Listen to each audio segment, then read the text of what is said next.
ഞാനേ പരിപ്പൂട ഉണ്ടാക്കാം. പരിപ്പൂട പിള്ളേർക്ക് ഭയങ്കര ആഗ്രഹം. കടയിൽ നിന്നൊക്കെ വാങ്ങിച്ചു കൊടുത്തേ വെറുതെ കാശ് കളയുണ്ടല്ലോ. നമ്മുടെ വീട്ടിലുണ്ടാക്കി കൊടുക്കുവാണെങ്കിൽ അതല്ലേ ഏറ്റവും നല്ല മക്കൾക്ക്. എല്ലാവർക്കും ഗുഡ് ആഫ്റ്റർനൂൺ. ഇന്നത്തെ ഞങ്ങളുടെ സൺഡേ സ്പെഷ്യൽ ആട്ടോ പരിപ്പോട. അമ്മച്ചി ഞാനെന്ന് ഉണ്ടാക്കാൻ പറഞ്ഞപ്പോ ഉണ്ടാക്കിക്കൊണ്ടിരിക്കുക കേട്ടോ. കണ്ടോ, ഉണ്ടാക്കോട്ടോ.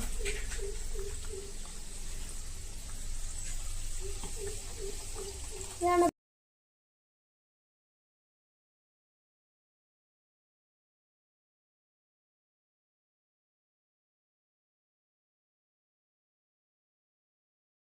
എണ്ണ കിടന്നവനെ തിളയ്ക്കും കേട്ടോ. കണ്ടോ കണ്ടോ കണ്ടോ കണ്ടോ കണ്ടോ,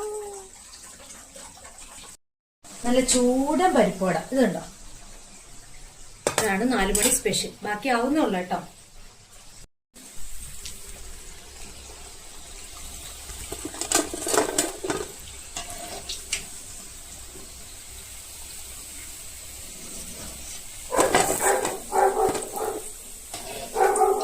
കുട്ടികൾക്കായോണ്ടേ അവരുടെ വലുപ്പത്തിനനുസരിച്ച് ഉണ്ടാക്കിയിട്ടുണ്ട്.